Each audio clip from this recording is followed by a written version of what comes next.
guys, SirVern back here, and today I'm making a video about online features in video games. I've been thinking about this for a while, and it's something that bothers me, and I'm just curious to see if it bothers you or not. My brother and I were talking, and he makes fun of me because I'm like, I don't know, I care about this stuff and think about this stuff. He just doesn't. Um, but I play a lot of video games, obviously, and over the years, I've gotten more inclined to play a single player game because first of all, I don't have as much time to play games. And second, there's a lot of disadvantages to have online modes in games. I watched a video yesterday from Radical Reggie, and he talks about, or I don't know what video it was, but he was talking about, like, I wish this game had this online mode because he thinks all games should have, like, an online mode. Personally, I don't. And here's some reasons why. So, when I just got done playing the game Proteus, the review will be out pretty soon. But one of the modes in the game, you got campaign. I think you can make some your own maps and kind of thing, or your own, I think your maps. But it has a multiplayer mode. The game came out 4 years ago. I looked it up, so that is, a little while. But there's 0 people online, not one person. I looked in Asia and all that you can look in different servers. Not one person online, and that's happening in more and more games. And this is more of a console problem because once the server shut down, that's it. That mode, maybe half the game is unplayable. There's a good example on my PlayStation Vita, Killzone Mercenary. Not a lot of people playing that game online anymore because, first of all, the Vita is barely hanging in there. And but they added a bot mode. So if you want to play out online against others and you don't have somebody there to play with, you can play against bots. I think that should, if you're going to add an online multiplayer mode, at least add bots in there to where you can play the game without people over, or do couch co-op only with bot mode if you want. So you can either have people over to play. I don't like depending on servers to play my games. That's so aggravating. Online in video games ruin some games. Try to go play Portal 2 on the PS3. The second it searches for the server, because you can play that game couch co-op and it won't work. It tries to connect to a server, freezes. The game is unplayable. Those, and that may be just an example, outlier example, but this happens a lot more than you would think. Another reason I would prefer not to have, there's always going to be a place for multiplayer games, and I like playing some PUBG or some college football 25 with my buddies. That's, there are examples where I like to have online, but if you made me pick, I'm going to pick single player only. Um, and I think the modern audience is way more just just online everything. They don't want to put a disc in the console. They just want to play online against other people. That's the way my brother is. He doesn't want to play a single player game. He wants to play, bro games. He wants to play college football, Call of Duty, which he doesn't like Call of Duty, but PUBG.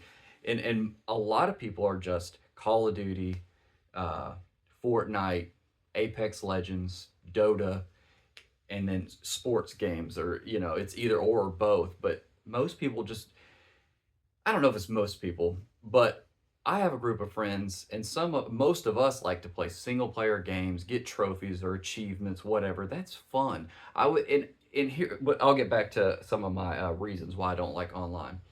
Here, my brother brought this up. He's super lame, but he made a good point. So, leaderboards in games. I don't like to buy online games now because, like I said, I don't have as much time as a 12-year-old or somebody that can just play games all day. So they'll get on there, and if you care about leaderboards, like my brother looked up his. He's not a huge gamer, but he cared about his leaderboard in college football. Some dude is the game has been out 23 days or something like that.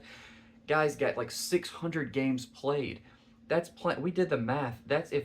Anyway, that's like playing 26 games a day. That's 8 hours. That is a full-time job. So you're never going to be on top of that leaderboard anymore. And if that matters to you, that's a disadvantage of having online. If you're new to a game, like if you buy Call of Duty a week later, or Halo Infinite a week later, or whatever the game may be, you're not going to know the maps. You're not going to have, especially Call of Duty, you're going to be at a disadvantage because you won't have these attachments unlocked, and these people that play all the time do. And I'd rather just play something where you play the way the developers intended you to play, the difficulty they intended you to play at. If you're playing Call of Duty online against people that have every attachment, and this is your first day, you're just going to get pwned. So I don't, that's just a disadvantage. Learning to play, you're going to hop on PUBG, not know how to put attachments on. These are just some examples, but that's just why I would just prefer single player games more. I'd already mentioned online goes away, especially on console, and it drives me crazy. I would say 30% of my games connect to a server in some capacity. So you're going to lose features in 30% of my, I have I don't know, 600 or 700 games. A lot of them connect to servers, have multiplayer modes that won't exist soon or already gone. Like, one of my favorite games on PS3 is Command and Conquer Red Alert 3. That game, those servers are, I think they're gone. Yeah, I think they're gone now.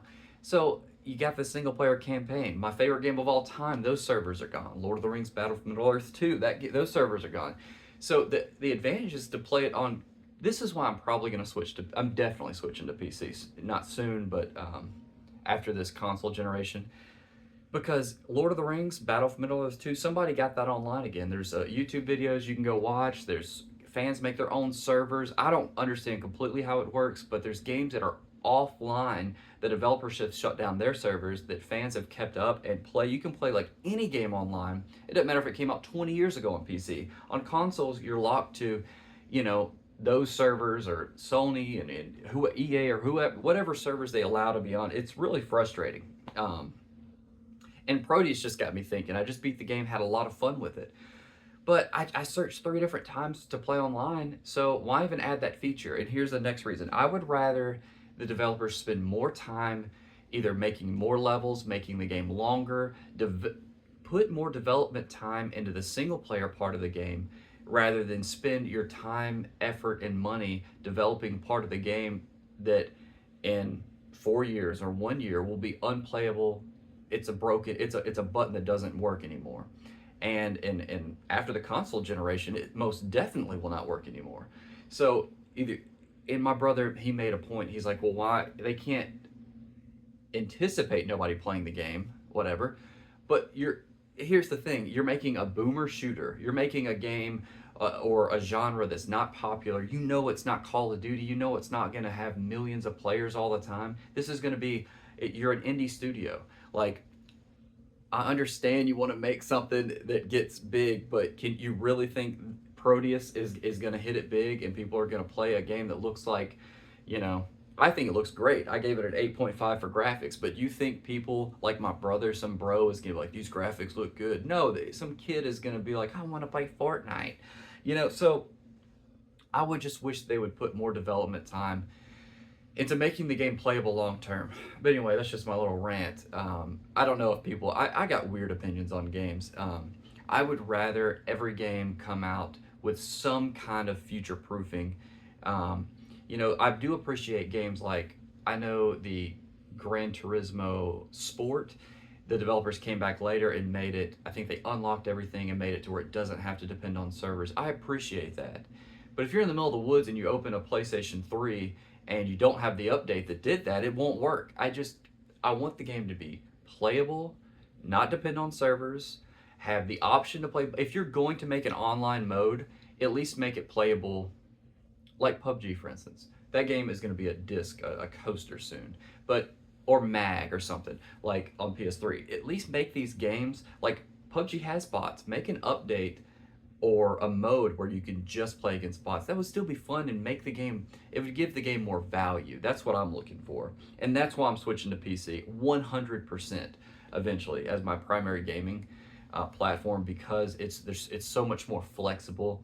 You can do more things. People mod and fix things that developers don't think through. But anyway, that's all I got. Just some random video. And I hope you guys enjoyed. If you agree with me, let me know in the comments. Or if you disagree with me, I don't care. SirVern out.